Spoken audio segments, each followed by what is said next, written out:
Dear learners, greetings of the day. Welcome back to my channel English Mentor.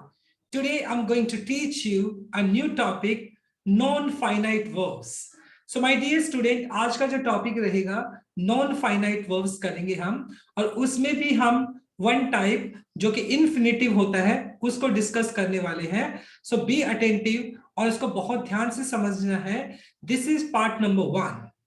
तो आज का हम part number 1 में इन्फिनिटिव के बारे में समझने वाले हैं कि इन्फिनिटिव होता क्या है and what are the uses of infinitive, कि इन्फिनिटिव को किस किस तरह के सेंटेंसेस में यूज किया जाता है. Now let us start and be attentive. So सबसे पहले हम समझते हैं कि नॉन फाइनाइट वर्ब्स होती कौन सी है. देखिए, नॉन फाइनाइट वर्ब्स वो होती हैं which do not change according to subject verb agreement. Generally क्या होता है, जितनी भी वर्ब होती है वो सब्जेक्ट और टाइम के हिसाब से चेंज हो जाती है, लेकिन जो नॉन फाइनाइट वर्ब होती है उनको हम नॉन चेंजेबल भी बोल सकते हैं. नॉन चेंजेबल जो कि वर्ब यानी सब्जेक्ट वर्ब एग्रीमेंट के हिसाब से जो चेंज नहीं होती है वो आपकी नॉन फाइनाइट वर्ब कहलाएंगी. जनरली नॉन फाइनाइट वर्ब जो वर्ब्स होती है we can classified into 3 categories. उनको 3 हिस्सों में बांट सकते हैं हम. पहला जो होता है वो इन्फिनिटिव होता है, दूसरा जो होता है जीरेंड होता है, और थर्ड जो होता है वो पार्टिसिपल होता है.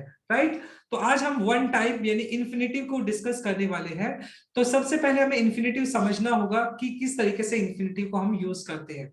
माय डियर स्टूडेंट, जो इन्फिनिटिव होता है उसको हम या तो वर्बल सब्जेक्ट की तरह यूज कर लेते हैं, यानी या तो हम उसको सब्जेक्ट की तरह यूज करते हैं जो कि एज ए नाउन यूज कर लेते हैं हम इसको, या फिर हम इसको एज ए वर्बल ऑब्जेक्ट की तरह यूज कर लेते हैं. यानी जो इन्फिनिटिव होता है वो दो तरीके से यूज होता है, या तो वो सब्जेक्ट की तरह यूज होता है या वो ऑब्जेक्ट की तरह यूज होता है. और जनरली अगर मैं बात करता हूं तो इन्फिनिटिव को हम दो हिस्सों में बांट सकते हैं. इन्फिनिटिव भी आपके दो तरीके के होते हैं. एक तो होता है फुल इन्फिनिटिव जिसमें 2+V1 आप यूज करते हैं, वो आपका फुल इन्फिनिटिव होता है. और जो विदाउट 2 यूज होता है, सिर्फ V1 आता है आपका, वो आपका बेयर इन्फिनिटिव कहलाता है. जैसे एक सेंटेंस को देखे ध्यान से, हम एग्जाम्पल देखते हैं. मैंने बोला to teach is an art. तो यहाँ पर ये ध्यान से देखो, to teach is an art. तो यहाँ पर मैंने इसको यानी इन्फिनिटिव यूज किया है. मैंने क्या यूज किया यहाँ पर, मैंने इन्फिनिटिव यूज किया है. लेकिन इन्फिनिटिव में भी अगर मैं पूछूं तो किस टाइप का इन्फिनिटिव मैंने यूज किया है यहाँ पर, तो आप बता सकते हो फुल इन्फिनिटिव, क्योंकि 2+V1 हमने यूज किया है तो ये आपका फुल इन्फिनिटिव हो गया. राइट. और अगर इसके मैं पार्ट ऑफ स्पीच की अगर बात करूं तो किस तरीके से हमने इसको यूज किया, एज ए नाउन बोल सकते हैं हम इसको, या हम इसको वर्बल सब्जेक्ट की तरह हमने इसको यूज किया. एज ए सब्जेक्ट तो यूज किया हमने इसको, तो हमने एज ए सब्जेक्ट इसको यूज किया है. तो यहाँ पर ये हमने फुल इन्फिनिटिव यूज किया है. मान लो एक सेंटेंस और मैं यहाँ पे लिखूं, जैसे मैंने बोला he made me dance, he made me dance in the party, he made me dance in the party. तो यहां अगर मैं आपसे पूछूं तो देखो सेंटेंस यहाँ पर ही मेड मी डांस. तो यहाँ पर जो डांस है ये ही मेड मी डांस, तो यहाँ पे जो डांस है वो यहाँ पर एक इन्फिनिटिव केस है. लेकिन जब मेक जो वर्ड होता है वो अपने साथ बेयर इन्फिनिटिव लेकर चलता है. तो डांस जब बेयर इन्फिनिटिव की बात करेंगे तो वो अपने साथ 2 लेकर नहीं बल्कि V1 लेकर आता है. तो सबसे पहली बात अगर मैं करूं, यहाँ पर डांस है वो क्या है, यहाँ पर बेयर इन्फिनिटिव है. क्या है यहाँ पर, बेयर इन्फिनिटिव है. राइट. क्योंकि सिर्फ विदाउट वी आपने इसको, विदाउट 2 हमने इसको यूज किया है. नंबर 2 अगर मैं ये पूछना चाहूं इसका पार्ट ऑफ स्पीच क्या है, क्योंकि ये आपका वर्बल ऑब्जेक्ट की तरह यूज किया गया, यहाँ पर ये एज एन ऑब्जेक्ट यूज किया गया है. सो माय डियर स्टूडेंट, अभी आपको समझ आ गया होगा कि इन्फिनिटिव को हम दो तरीके से यूज करते हैं. एक तो फुल इन्फिनिटिव होता है और बेयर इन्फिनिटिव होता है. बेयर इन्फिनिटिव में हम 2+V1 यूज नहीं करते बल्कि सिर्फ V1 यूज करते हैं. अगर मैं बात करता हूं पार्ट ऑफ स्पीच के हिसाब से, तो ये दो तरीके से यूज होता है, या तो सब्जेक्ट की तरह यूज होगा या ऑब्जेक्ट की तरह यूज कर लेंगे. तो अभी तक हमने समझा कि इन्फिनिटिव होता क्या है और किस तरीके से इसको यूज किया जाता है. अब इसके कुछ रूल्स को डिस्कस करते हैं. सो बी अटेंटिव. तो रूल नंबर 1 की अगर मैं बात करूं, देखो सबसे पहले रूल नंबर 1 है आपका, A full infinitive can be used as a subject of a sentence. As I told you, subject की तरह हम इसको यूज कर लेते हैं. जैसे to teach is an art. तो यहाँ पे 2+V1, तो ये आपका क्या यूज किया, एज ए सब्जेक्ट हमने यूज किया है. तो यहाँ पर एज ए सब्जेक्ट यूज कर ले, to teach is an art. तो यहाँ पर टू टीच यानी कि जो फुल इंफिनिटिव है 2+V1 है, हमने कैसे यूज किया है, एज अ सब्जेक्ट हमने यहाँ पर यूज किया है। तो सबसे पहला यूज हो गया कि फुल इंफिनिटिव को एज ए सब्जेक्ट हम यूज कर सकते हैं। नंबर 2, अगर मैं बात करता हूं कि फुल इंफिनिटिव को हम एज एन ऑब्जेक्ट भी यूज कर सकते हैं, ऑब्जेक्ट की तरह भी यूज कर सकते हैं। आई वॉन्ट टू टीच, देखो मैं पढ़ाना चाहता हूं, तो यहाँ पे वॉन्ट क्या हो गया, देखो वॉन्ट आपका मेन वर्ब हो गया, वॉन्ट आपका मेन वर्ब हो गया। और जनरली हम क्या करते हैं, कोई स्ट्रक्चर को जो फॉलो करते हैं, सबसे पहले सब्जेक्ट और उसके बाद वर्ब, फिर उसके बाद ऑब्जेक्ट आता है। तो यहाँ पे मेन वर्ब क्या होगी, वॉन्ट होगी, और वॉन्ट के बाद क्या आना चाहिए, ऑब्जेक्ट आना चाहिए। तो यहाँ पे जो टू टीज दिया गया है वो किस तरीके से यूज किया गया है, एज एन ऑब्जेक्ट यूज किया गया है। तो सेकंड रूल जो रहा, मतलब इसी फुल इंफिनिटिव को हम एज एन ऑब्जेक्ट भी यूज कर सकते हैं। तो यहाँ पर टू टीच को हमने एज एन ऑब्जेक्ट यूज किया है, राइट। इसके बाद अगर मैं बात करता हूं बेयर इंफिनिटिव, तो बेयर इंफिनिटिव क्या होता है, जो विदाउट टू होता है। यानी एक तो होता है 2+V1 जो कि फुल इंफिनिटिव होता है, बेयर इंफिनिटिव होता है जो विदाउट टू यूज करते हैं। हमें एक चीज ध्यान रखनी पड़ेगी कि बेयर इंफिनिटिव को कभी भी एज ए सब्जेक्ट हम यूज नहीं कर सकते हैं। बेयर इंफिनिटिव कभी भी एज ए सब्जेक्ट यूज नहीं होता है, तो ये चीज आपको ध्यान में रखनी पड़ेगी।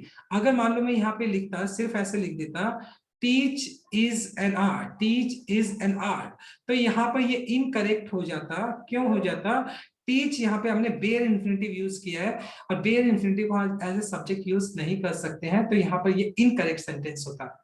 नेक्स्ट देख लेते हैं, अब bare infinitive comes as an object of a sentence. हाँ, बेयर इंफिनिटिव होता है वो एज एन ऑब्जेक्ट तो आ सकता है। जैसे अगर मैं बात करता हूँ मेक के बाद हम बेयर इंफिनिटिव यूज कर लेते हैं। जैसे सेंटेंस देखो, ही मेड मी लाफ, तो यहाँ पर आपने V1 यूज किया है।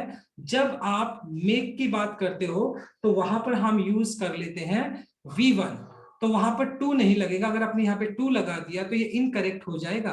इसी तरीके से लेट जो है, लेट भी अपने साथ बेयर इंफिनिटिव लेकर चलता है। जैसे मैं बोलता हूं let me do this work, let me do this work, तो यहाँ पर मैं टू नहीं लगा सकता। अगर मैं यहाँ पे टू लगा दूंगा तो इनकरेक्ट हो जाएगा। जैसे बोलता हूं let me to do this work, नहीं होगा, टू नहीं लगेगा, टू यहाँ पे इनकरेक्ट हो जाएगा, क्योंकि लेट जो है वो अपने साथ बेयर इंफिनिटिव लेकर चलता है। तो जिस तरीके से मेक अपने साथ बेयर इंफिनिटिव लेकर चलता है, तो यहाँ पर एज एन ऑब्जेक्ट यूज किया, इसमें भी हमने एज एन ऑब्जेक्ट ही यूज किया है। सिमिलर एक हेल्प वर्ड जो होता है हेल्प, ये अपने साथ बेयर इंफिनिटिव लेकर चलता है। जैसे अगर बोलता हूं he helped me, he helped me solve this question, he helped me solve this question। अब टू सॉल्व नहीं, यहाँ पर क्या हो जाएगा, सॉल्व दिस क्वेश्चन। तो यहाँ पर टू सॉल्व नहीं आएगा बल्कि सॉल्व आएगा। क्यों, क्योंकि हेल्प है वो जो अपने साथ क्या लेकर चलता है, बेयर इंफिनिटिव लेकर चलता है।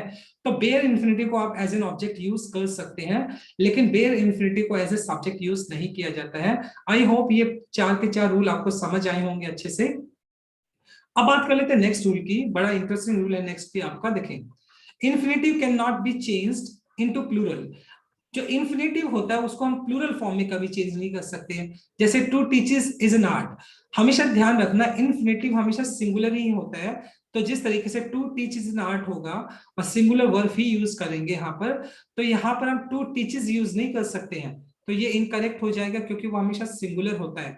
दूसरा वर्ब भी हमेशा सिंगुलर यूज की जाती है, तो यहाँ पर आर भी हम यूज नहीं कर सकते हैं। तो ये रूल नंबर 5 था आपका। रूल नंबर 6 में अगर चलते हैं, देखें जो इन्फिनेटिव जो होता है वो अपने साथ कभी भी आर्टिकल लेकर नहीं आता है। जैसे मैंने बोला टू वॉक, टू वॉक तो क्या है आपका इन्फिनेटिव हो गया। कौन सा इन्फिनेटिव होगा, फुल इन्फिनेटिव हो गया।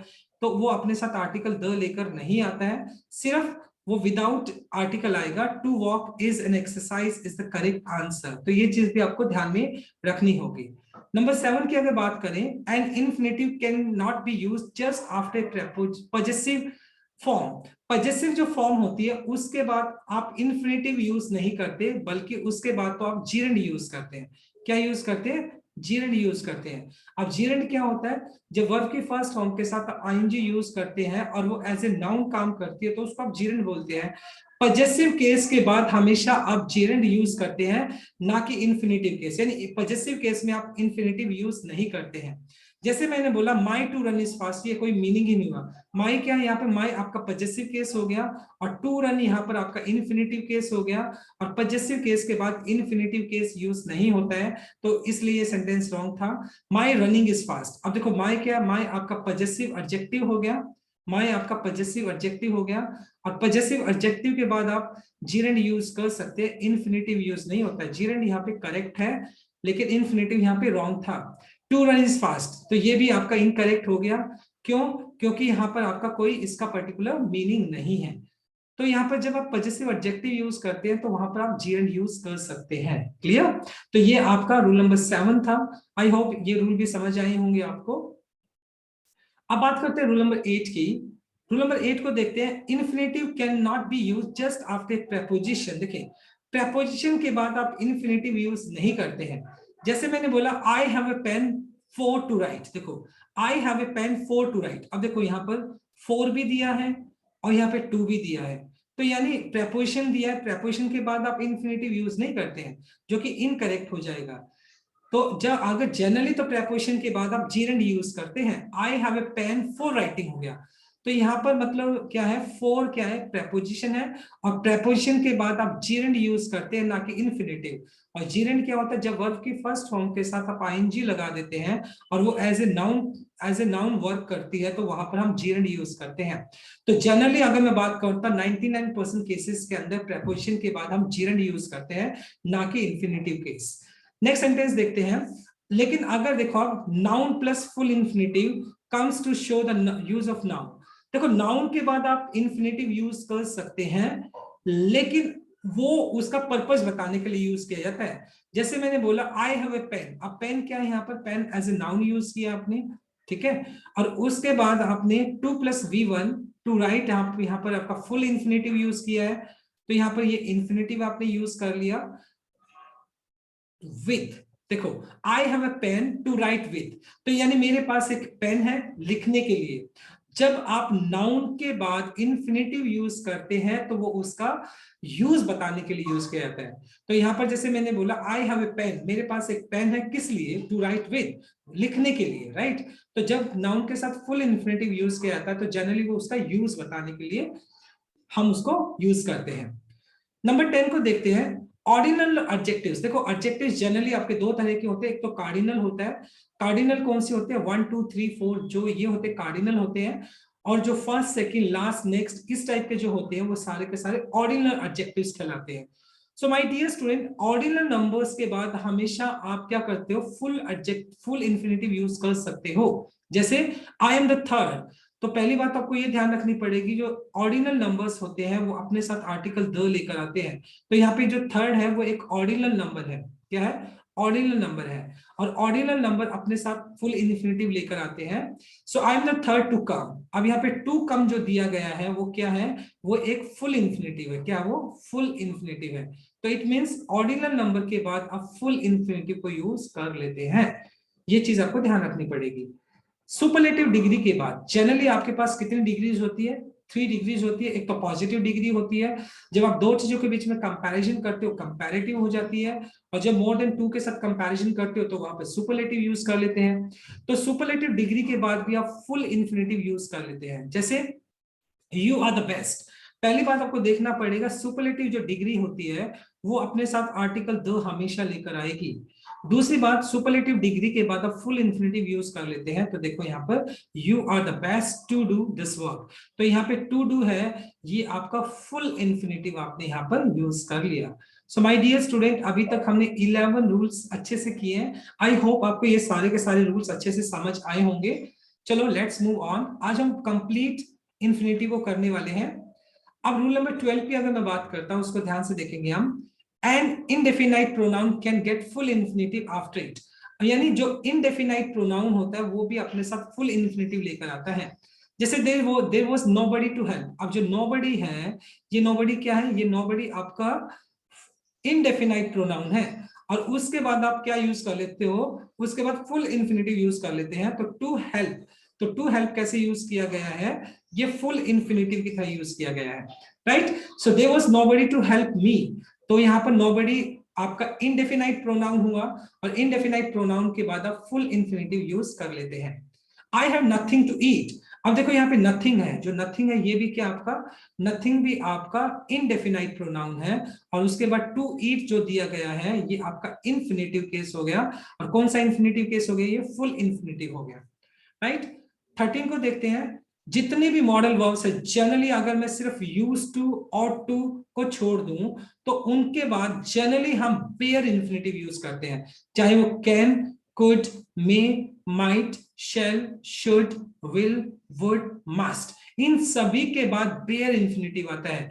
बेयर इंफिनिटिव क्या होता है, जो सिर्फ V1 लेकर आता है, यानी इन मॉडल वर्ब्स के साथ आप 2 + V1 यूज नहीं करते हैं। अगर आप यूज करेंगे तो आपका सेंटेंस इनकरेक्ट हो जाएगा।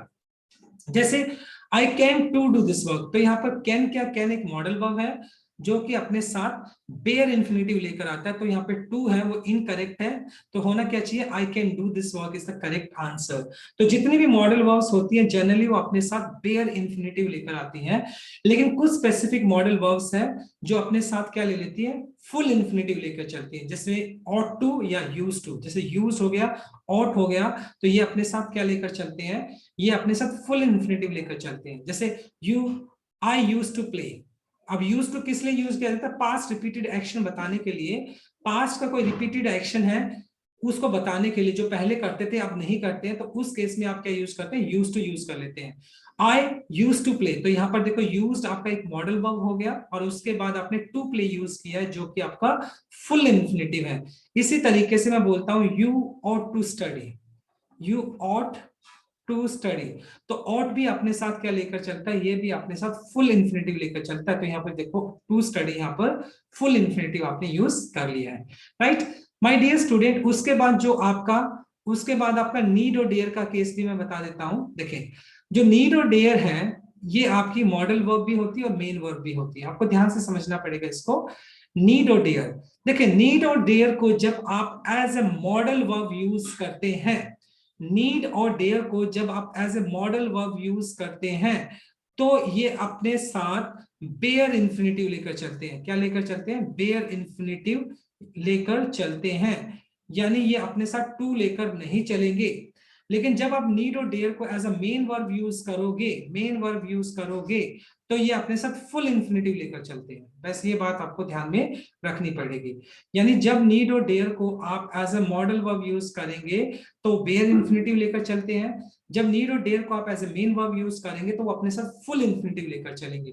जैसे मैंने बोला, जब नीड और डेयर को आप as a modal verb use करते हैं तो ये दो ही तरह के सेंटेंसेस में यूज किया जाता है। एक तो सेंटेंस आपका नेगेटिव होना चाहिए, दूसरा सेंटेंस आपका इंटेरोगेटिव होना चाहिए। जब नीड और डेयर को आप as a main verb use करते हैं तो ये तीनों ही तरह के सेंटेंस में यूज किया जा सकता है, लेकिन ये अपने साथ टू लेकर चलेगा जब आप इसको as a main verb use करेंगे। देखिए, he need not to buy a car, यहाँ पे नीड को as a modal verb use किया, हमने क्या यूज किया, as a modal verb use किया। I need not to buy a car, तो यहाँ पर देखो जब आपको नीड को ऐसे मॉडल वर्ब यूज किया है तो नीड अपने साथ बेयर इंफिनिटिव लेकर आता है, तो इसलिए यहाँ पे ये टू नहीं आएगा, बल्कि होना क्या चाहिए, I need not buy a car is the correct answer, right. I need, अब देखो यहाँ पर I need buy a car, तो ये इनकरेक्ट हो गया क्योंकि यहाँ पर need as a modal verb नहीं बल्कि as a main verb use किया है, और जब आप नीड को as a modal verb use करेंगे तो वो अपने साथ फुल इंफिनिटिव लेकर आता है, तो यहाँ पे बाय नहीं बल्कि to buy is the correct answer. तो यही चीज दिमाग में रखनी पड़ेगी आपको, जब नीड और डेयर को आप as a modal verb use करते हैं तो बेयर इंफिनिटिव लेकर आता है, और जब नीड और डेयर को आप as a main verb use करते हैं तो वहां पर आप फुल इंफिनिटिव यूज कर लेते हैं। क्या यूज कर लेते हैं, फुल इंफिनिटिव, राइट। तो ये चीज आपको ध्यान में रखनी पड़ेगी। अब बात कर लेते हैं रूल नंबर 16 की। देखो रूल नंबर 16 की अगर मैं बात करता हूं, जब आपको ये स्ट्रक्चर मिलता है बी प्लस यानी बी एबल टू का सेंस देता हूं, जब आपको बी एबल मिलता है, बी एबल, तो माय डियर स्टूडेंट इसके बाद जनरली आपको 2 + B1 यानी फुल इंफिनिटिव यूज करना होता है। देखिए सेंटेंस को ध्यान से, I am able to speak English, बिल्कुल आई एम एबल टू, और उसके बाद आपने टू एबल यानी to speak, I was able, ये पास्ट फॉर्म हो गया बी का, वॉज बना दिया आपने। आई शेल बिकम, देखो यहाँ पर अगर एबल वर्ड अगर आप यूज कर रहे हैं तो उसके साथ बिकम नहीं बल्कि बी वर्ड ही यूज किया जाएगा, तो इसलिए यहाँ पर हो जाएगा I shall be able to speak. तो my dear student, be able के साथ आप क्या यूज करते हैं, बी एबल के साथ आप हमेशा फुल इंफिनिटिव यूज करते हैं। टू स्पीक आप देख पा रहे हैं, जब आप अबाउट के साथ कोई सेंटेंस बनाते हैं तो वहां तब भी आप क्या यूज करते हैं, फुल इंफिनिटिव यूज करते हैं। जैसे मैं बोलता हूं, ध्यान से देखें, my father is about to come, my father is about to come, about to come। तो माय डियर स्टूडेंट, इस पर्टिकुलर सेंटेंस का अबाउट टू कम, देखो अबाउट टू कम होता है कोई चीज होने वाली है, गोइंग टू कम जिसको बोल सकते हैं, मेरे फादर आने वाले हैं। तो अबाउट के बाद भी आपने क्या किया, टू कम यूज किया है। ओके, जब बात करते हो लाइकली, लाइकली वर्ड जब यूज करते हो तो उस केस में भी आप ऐसा यूज कर लेते हो, जैसे it is likely to happen, it is या it is likely to happen, ऐसे भी यूज कर सकते हैं। तो लाइकली भी अपने साथ क्या लेकर चलता है, फुल इंफिनिटिव लेकर चलता है। तो ये चीज भी आपको ध्यान में रखनी पड़ेगी। तो जब बी एबल की बात करें, अबाउट की बात करें या लाइकली की बात करें तो ये अपने साथ फुल इंफिनिटिव केस लेकर चलते हैं। 17 की अगर मैं बात करता हूं, देखो 17 के केस की अगर मैं बात करता हूं तो 17 में क्या है आपका, ध्यान से देखेंगे, देखें जब आपका नथिंग यानी बी, बी प्लस नथिंग और उसके बाद बट दिया होता है, बी प्लस नथिंग बट, तो वहां पर तो आप क्या यूज करेंगे, वहां पर आप फुल इंफिनिटिव यूज करते हैं। यानी बी प्लस नथिंग और उसके बाद बट दिया होता है तो वहां पर आप फुल इंफिनिटिव यूज करते हैं। ठीक है, सेंटेंस को ध्यान से देखो, there is nothing but dance on the stage, तो to dance on the stage is the correct answer, क्योंकि यहाँ पर क्या दिया है, नथिंग दिया है और उसके बाद बट दिया है आपको और बी भी दिया है यहाँ पे। तो बी प्लस नथिंग बट अगर दिया होता है तो वहां पर फुल इंफिनिटिव यूज करते हैं, there is nothing but to dance on the stage, तो टू डांस आ जाएगा। तो ये चीज आपको ध्यान में रखनी पड़ेगी। अगर बी दिया, be plus nothing plus but दिया है तो फुल इंफिनिटिव आ जाएगा। लेकिन अगर नथिंग दिया है, ठीक है, नथिंग भी दिया है यहाँ पर और उसके बाद बट भी दिया है, लेकिन उससे पहले, नथिंग से पहले बी नहीं बल्कि डू या डज दिया है, यानी बी फॉर्म नहीं दिया है, तो नथिंग बट के बाद यहां पर अभी आप फुल इंफिनिटिव ना यूज करके बेयर इंफिनिटिव यूज करेंगे। क्या यूज करेंगे, बेयर इंफिनिटिव। ये चीज बड़ी इंटरेस्टिंग है। अगर नथिंग से पहले बी फॉर्म दिया है और नथिंग बट दिया है तो फुल इंफिनिटिव यूज करेंगे। नथिंग से पहले अगर नथिंग से पहले बी फॉर्म नहीं दिया है, डू या डज दिया है, तो फिर आप बेयर इंफिनिटिव यूज करेंगे। देखिए, he does nothing, he does nothing but to play cricket। अब देखो यहाँ पे डज, डू या डज दिया है, बी फॉर्म नहीं है, तो यहाँ पे टू प्ले नहीं आएगा बल्कि प्ले आएगा सिर्फ, राइट। तो इन शॉर्ट में बताना चाहता हूं कि नथिंग बट से पहले अगर बी फॉर्म दिया है तो फुल इंफिनिटिव यूज करेंगे, और नथिंग बट से पहले अगर बी फॉर्म नहीं दिया है, डू या डज दिया है, तो आप बेयर इंफिनिटिव यूज करेंगे, राइट। तो ये रूल नंबर 18 था, बहुत इंटरेस्टिंग रूल था ये आपका। अब बात कर लेते हैं 19 की। देखो 19 रूल की अगर मैं बात करता हूं तो जो टू होता है, टू और टू का कॉम्बिनेशन होता है, यानी टू और टू का कॉम्बिनेशन होता है, तो ये जो टू होता है ये अपने साथ क्या लेकर चलता है, बी वन लेकर चलता है जो कि फुल इंफिनिटी होता है। जैसे he is too weak to walk, देखो वो इतना कमजोर है कि वो चल भी नहीं सकता है, तो यहाँ पे टू वॉक क्या है, ये फुल इंफिनिटिव यूज करता है। यानी टू प्लस टू का जो कॉम्बिनेशन होता है ये अपने साथ फुल इंफिनिटिव लेकर चलता है। इस लाइन का मीनिंग हुआ he is too weak to walk, मतलब इतना कमजोर है, इतना कमजोर है कि वो चल भी नहीं सकता है। तो टू प्लस टू का कॉम्बिनेशन होता है तो आप फुल इंफिनिटिव यूज कर लेते हैं। इनफ जो होता है वो भी अपने साथ फुल इंफिनिटिव लेकर चलता है। जैसे अगर मैं सेंटेंस को बोलूं, Ram is smart enough, Ram is smart enough to do this work, यानी वो इतना स्मार्ट है कि वो इस काम को कर सकता है। तो इनफ जो वर्ड होता है वो भी अपने साथ फुल इंफिनिटिव लेकर चलता है। उसके बाद my dear student, W H के साथ अगर कोई सेंटेंस आप स्टार्ट करते हो तो डब्ल्यू एच आप हमेशा अपने साथ क्या लेकर चलता है, फुल इंफिनिटिव लेकर चलता है। He ask me, he ask me where to go, what to go या where to go, he asked me where to go या he asked me where to go, where to go ही आएगा ना, he asked me where to go। तो WH हमेशा अपने साथ full infinitive लेकर चलता है। देखें Y भी हमेशा अपने साथ क्या लेगा, देखो ध्यान है कि Y के बाद हमेशा बेयर इंफिनिटिव आता है। Y जो लेगा ना, Y जनरली तो क्या होता है, WH अपने साथ क्या लेकर चलता है, WH अपने साथ फुल इंफिनिटिव लेकर चलता है। लेकिन जब y की जब आप बात करते हो, y अपने साथ क्या लेंगे, y अपने साथ बेयर इंफिनिटिव लेकर चलता है। अदरवाइज WH, जितने भी WH होते हैं वो सारे के सारे अपने साथ फुल इन्फिनेटिव लेकर चलते हैं, राइट। तो ये चीज आपको ध्यान में रखनी पड़ेगी। जैसे अगर मैं बोलता हूँ do you know how to cook, do you know how cook या how to cook, how to cook ही आएगा, do you know how to cook. तो यहाँ पर देखो हाउ के बाद आपने टू कुक यूज किया है जो कि आपका फुल इन्फिनेटिव है। तो WH के बाद आप क्या यूज करते हो, फुल इन्फिनेटिव यूज करते हैं, लेकिन Y के बाद आप बेयर इन्फिनेटिव का केस यूज करते हैं। तो ये चीज ध्यान में रखनी है। इसके बाद माय डियर स्टूडेंट, जब आप गो, कीप, कैरी, ये जनरली जो देखो, अगर इनको आप एज अ अगर मैं बात करता हूं इनको देखो एज ए सेकेंडरी वर्ब की तरह यूज करते हैं, तो ये अपने साथ फुल इन्फिनेटिव लेकर आते हैं। जब गो, कीप और कैरी को आप मतलब सेकेंडरी वर्ब की तरह यूज करते हैं तो ये अपने साथ फुल इन्फिनेटिव लेकर चलती हैं। लेकिन जब आप इनको as a main verb use करोगे, गो, कीप, कैरी को as a main verb use करते हैं, तो ये अपने साथ बेयर इन्फिनेटिव लेकर चलते हैं, ठीक है। जैसे अगर मैं बात करता हूं, he keeps a gun to fire, he keeps a gun to fire, ठीक है। तो क्या है, जब go, keep and carry are main verb used, then generally be infinitive is used। तो जनरली क्या है, देखो अगर मैं बात करता हूं, जब आप इनको मेन वर्ब की तरह यूज करते हैं तो ये अपने साथ क्या लेकर चलती है, मेन वर्ब की तरह यूज करेंगे तो ये फुल इन्फिनेटिव लेकर चलेंगे। सॉरी मैं बोल रहा हूं बेयर नहीं बल्कि फुल इन्फिनेटिव लेकर चलेंगे, फुल इन्फिनेटिव। जब आप कीप, गो या कैरी को as a main verb use करते हैं तो ये जनरली अपने साथ फुल इन्फिनेटिव लेकर चलती हैं। तो देखो he keeps a gun to fire, he keeps a gun to fire is the correct answer। जब आप go, keep या carry को as a main verb use करते हैं तो ये अपने साथ फुल इन्फिनेटिव लेकर चलती हैं। he keeps a gun to fire, okay तो to fire is the correct answer, क्योंकि जब आप इनको मेन वर्ब की तरह यूज करेंगी तो ये क्या लेकर चलेंगे, ये अपने साथ फुल इन्फिनेटिव लेकर चलते हैं। क्या लेकर चलते हैं, फुल इन्फिनेटिव। 23 की अगर मैं बात करता हूँ, वांट या नीड के बाद जनरली क्या आता है, आपका फुल इन्फिनेटिव आता है, ठीक है। जैसे I need to buy a car, I need to buy a car, I need to buy a car. और वैसे भी नीड को हमने as a main verb use किया है, तो यहाँ पर टू बाय अ कार, तो ये फुल इन्फिनेटिव यूज कर लिया आपने। क्या यूज कर लिया, फुल इन्फिनेटिव। सिमिलर वे में एक सेंटेंस और लिखता हूं, जैसे मैंने बोला he wants to, he wants to learn English, he wants to learn English।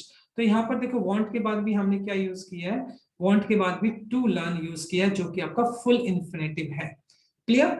उसके बाद माय डियर स्टूडेंट अगर मैं बताना चाहूँ आपको तो देखें, जब आपको allow, order, advice, prohibit, forbid, forbid का मतलब है किसी चीज से रोकना होता है। जब कभी आपको ये वर्ड मिलते हैं तो हमेशा एक बात ध्यान रखना, इनके बाद allow, order, advice, prohibit, forbid, इनके बाद पहली बात तो आपको ऑब्जेक्टिव प्रोनाउन यूज करना होगा और उस ऑब्जेक्टिव प्रोनाउन के बाद आपको फुल इन्फिनेटिव यूज करना होता है। जैसे he allowed me to go there, देखो पहले अलाउड आ गया आपका, उसके बाद ऑब्जेक्टिव प्रोनाउन आ गया और उसके बाद आपने क्या यूज किया, फुल इन्फिनेटिव यूज किया। क्लियर। जैसे एक सेंटेंस में बोलूं, he ordered me to write an article, ठीक है, मतलब उसने मुझे एक ऑर्डर दिया किस पर्पस से, एक आर्टिकल लिखने के लिए।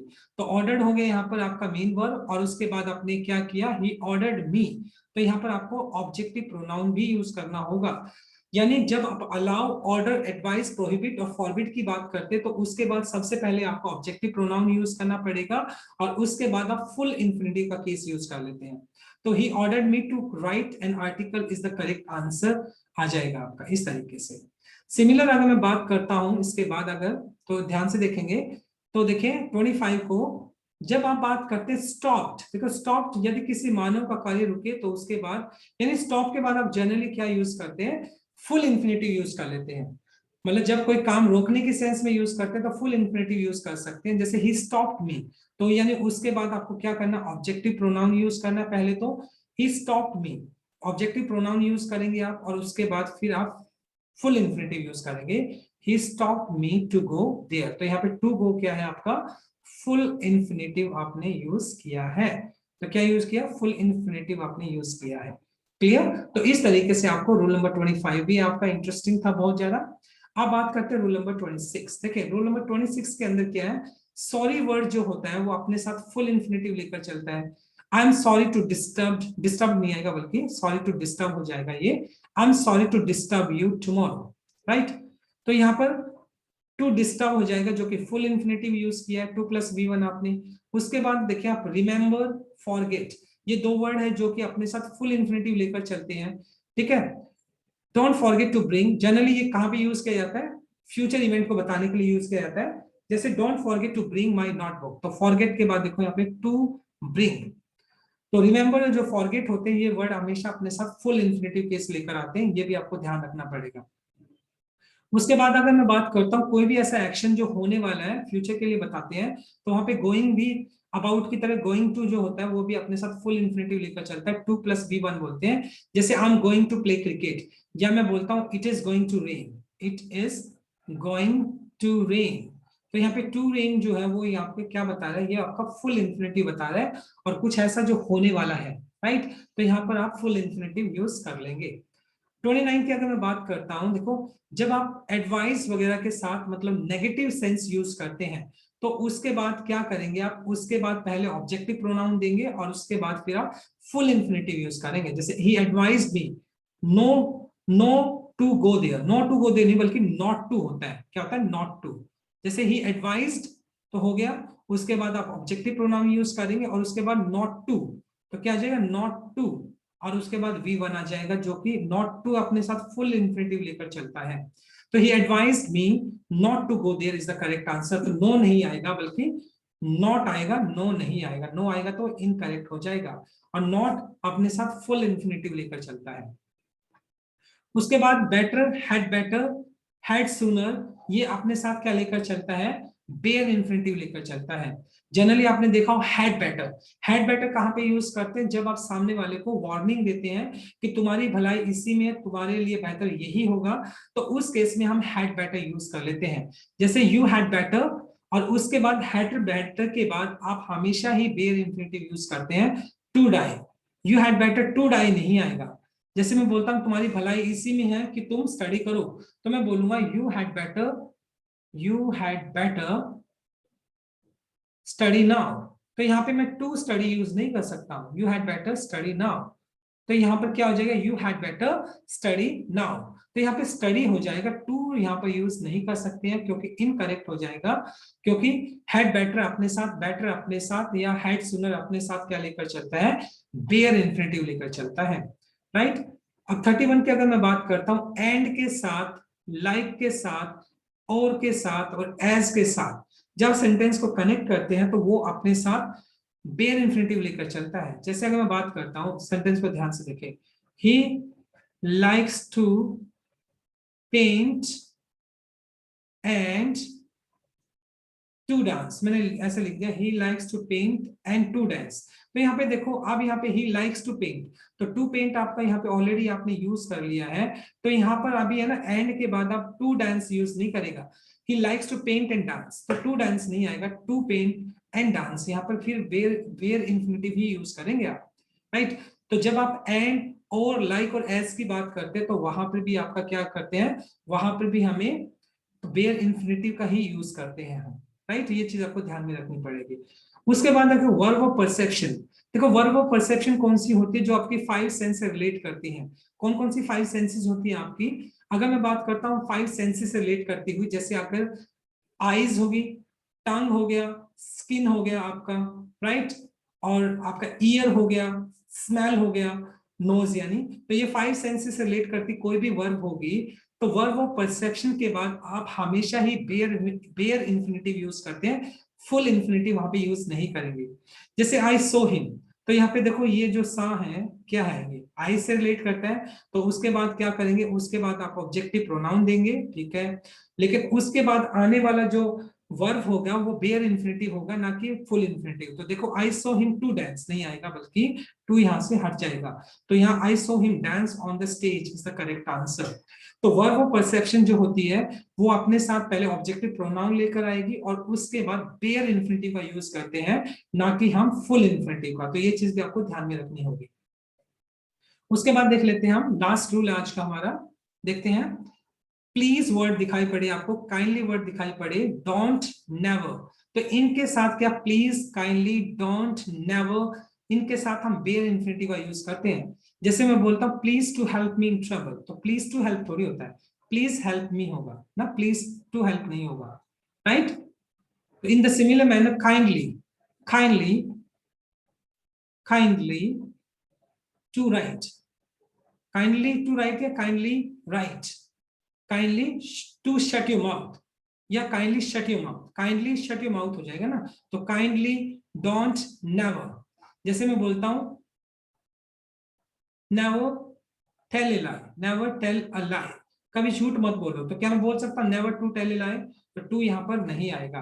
तो प्लीज काइंडली डोंट नेवर, ये अपने साथ क्या लेकर चलते हैं, डेयर इन्फिनिटिव लेकर चलते हैं, फुल इन्फिनिटिव इनके साथ यूज नहीं करते हैं। नेक्स्ट 34 को देख लेते हैं। 34 जो रूल है देखिए, एडजेक्टिव के बाद अगर आपको प्रेपोजिशन मिलता है तो उसके बाद आप ऑब्जेक्ट यूज करते हैं और उसके बाद फुल इंफिनिटिव यूज करते हैं। सेंटेंस को ध्यान से देखो, इट इज डेंजरस, तो डेंजरस क्या हो गया, आपका एडजेक्टिव हो गया, इट इज डेंजरस, और डेंजरस के बाद आपने क्या यूज किया, प्रेपोजिशन, देखो फॉर, तो प्रेपोजिशन के बाद आपने फॉर यूज कर लिया, ये प्रेपोजिशन हो गया। तो यानी एडजेक्टिव के बाद जब प्रेपोजिशन आता है तो उसके बाद आप ऑब्जेक्ट यूज कर लेते हो। देखो it is dangerous for you, तो यहाँ पे यू क्या हो गया, आपका ऑब्जेक्टिव प्रोनाउन हो गया, और उसके बाद आप फुल इंफिनिटिव यूज करते हैं, 2 + V1, तो it is dangerous for you to go there, तो टू गो यहाँ पर आपका फुल इंफिनिटिव आपने यूज कर लिया। क्लियर।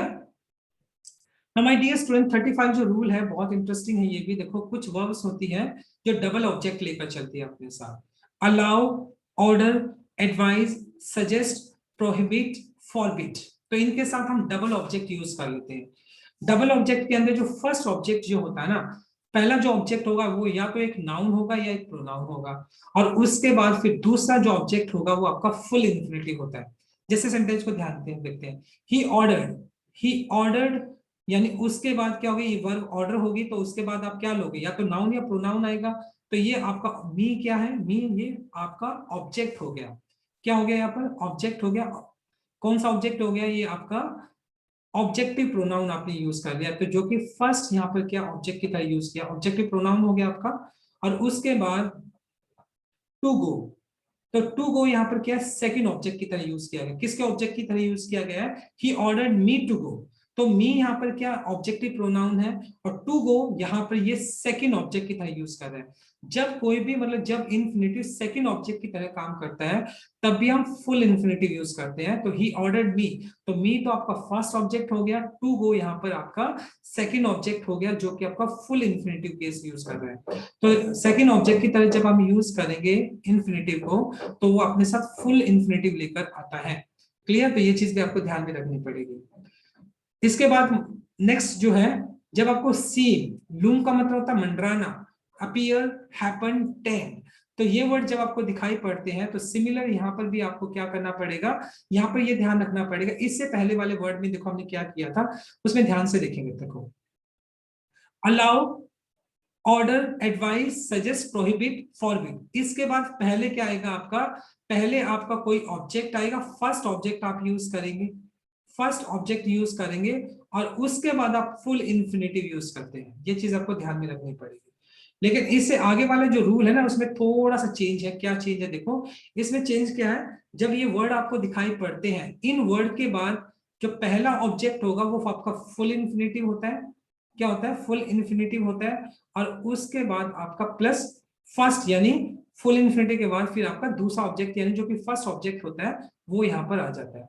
यानी इस ये वर्ड होंगे तो इसमें पहले पहले हम फुल इंफिनिटी को यूज करेंगे, बाद में हम ऑब्जेक्ट को यूज करते हैं। जैसे सेंटेंस को देखो ध्यान से, he appears to be Ram, he appears, तो appears मेन वर्ब हो गया आपका, और टू बी क्या हो गया आपका, यहाँ पर टू बी आपका इन्फिनिटिव हो गया जो कि फुल इन्फिनिटिव है, और उसके बाद आपने नाउन या प्रोनाउन यूज कर लिया, राम यहाँ पे नाउन हो गया। तो इस ये वर्ड जो होते हैं लूम, सीम, अपीयर, हैपन और टेंड, ये अपने बाद पहले फुल इंफिनिटिव लेते हैं और उसके बाद नाउन या प्रोनाउन लेकर चलते हैं। और इससे पहले वाले जो वर्ड थे एडवाइस, प्रोहिबिट, ऑर्डर, वो अपने साथ पहले नाउन या प्रोनाउन लेकर चलेंगे, उसके बाद फुल इंफिनिटिव अपने साथ लेकर चलते हैं। बहुत इंटरेस्टिंग वर्ड था, ये आपको ध्यान रखना चाहिए। सिमिलर अगर मैं बात करता हूँ, see, hear, notice, watch, let, make, help, तो ये सारे के सारे आपके साथ, ये लेट नहीं बल्कि लेट आएगा, लेट।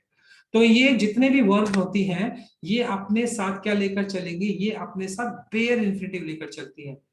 सी, hear, notice, watch, let, make, help, ये अपने साथ बेयर इंफिनिटिव लेकर चलती हैं। तो ध्यान से देखें, ही मेड मी डांस या ही मेड मी लाफ, तो मेड आपका वर्ब हो गया, उसके बाद आपने लाफ यूज किया जो कि बेयर इंफिनिटिव है। जैसे मैं बोलता हूं लेट मी डांस, लेट मी डांस, तो यहाँ पे मी ऑब्जेक्ट हो गया, डांस आपका बेयर इंफिनिटिव हो गया। सिमिलर जैसे बोलता हूं ही हेल्प्ड मी राइट, उसने मुझे लिखने में मदद की, तो टू राइट नहीं आएगा, राइट हो जाएगा। तो यहाँ पर भी आपने बेयर इंफिनिटिव यूज किया है। तो ये जो वर्ब्स दिखाई पड़ रही है, see, hear, notice, watch, late नहीं लेट, मेक और हेल्प, ये अपने साथ क्या लेकर चलती है, बेयर इंफिनिटिव लेकर चलती है। I hope my dear student आपको ये पूरा का पूरा कॉन्सेप्ट अभी तक समझ आ रहा होगा। जो लास्ट रूल रह गया आपका 36 देख लेते हैं अभी हम। Know, explain, discover, disclose, reveal, ये वर्ब जो आपको जब कभी भी मिलती है तो ये वर्ब अपने साथ फुल इंफिनिटिव लेकर चलती है। और उसके बाद आप WH भी लगा देते हो, क्या लगा देते हो, WH, यानी ये know, explain, discover, disclose, reveal, और उसके बाद आप क्या जोड़ देते हो, WH जोड़ देते हो। और WH जोड़ने के बाद ये जो वर्ब होती है वो अपने साथ क्या लेकर चलती है, फुल इंफिनिटिव लेकर चलती है। जैसे I know to solve the question, I know, तो नो हो गया, उसके बाद तो आप क्या है, टू सीधा फुल इंफिनिटिव यूज नहीं कर सकते, उसके बाद आपको WH यूज करना पड़ेगा। तो I know how to solve, क्या होना चाहिए, how to solve, तो how यहां पर आ जाएगा, I know how to solve this, how to solve the question, right? तो सिमिलर देखो, he explained me to do next, to do the next, to do next, ठीक है, ये इनकरेक्ट हो गया ना। he explained me या he explained what to do next, क्या हो जाएगा, he explained what to do next, तो यहाँ पे ये हो जाएगा ना, he explained what to do next। तो यहाँ पर आप generally explain, know, discover, disclose, reveal, इनके बाद WH यूज कर लेते हो, और WH के बाद आप क्या यूज करते हैं, फिर आप इन्फिनिटिव केस करते हो, और वो भी फुल इन्फिनिटिव आपका यूज होता है। नेक्स्ट देख लेते हैं आपका बिगिन और बोदर वर्ड जो होता है वो अपने साथ फुल इंफिनिटिव लेकर आता है। तो देखो ही बिगिन टू डांस, तो टू डांस हो गया, राइट, ही, ओके। बोदर के साथ भी आप क्या यूज कर सकते हैं, बोदर के साथ में don't bother me to do this work, don't bother me to do this work, तो टू डू यहाँ पर आपने फुल इंफिनिटिव यूज कर लिया। लास्ट रूल है आज का आपका इंफिनिटिव का, जब आप लाइकिंग और डिसलाइकिंग की बात करते हो तो वहां पर भी आप क्या यूज कर लेते हो, जैसे बोलता हूं लाइक टू, तो ये भी अपने साथ फुल इंफिनिटिव लेता है। I would like to dance, I would like to dance, तो ये फुल इंफिनिटिव यूज कर लिया। शी डिसलाइक्स, मैंने मान लो शी डिसलाइक्स टू सिंग, मतलब उसे गाना गाना पसंद नहीं है, शी डिसलाइक्स टू सिंग, तो यहाँ पे टू सिंग यूज किया है। जब आप लाइकिंग और डिसलाइकिंग की बात करते हैं तब भी आप फुल इंफिनिटिव यूज कर लेते हैं। सो माय डियर स्टूडेंट, अच्छा टॉपिक था, डिटेल टॉपिक था, आपको ये रूल्स तो ध्यान रखने पड़ेंगे, you have to learn this all rules by heart, तभी आप इनसे रिलेटेड कुछ एरर्स निकाल सकते हैं, right? So this is all about from my side. I try to simplify these rules for you. Thanks for watching this video. Please do like, share and comment, and thank you so much. God bless you all. Stay happy and blessed. Don't forget to subscribe to my channel.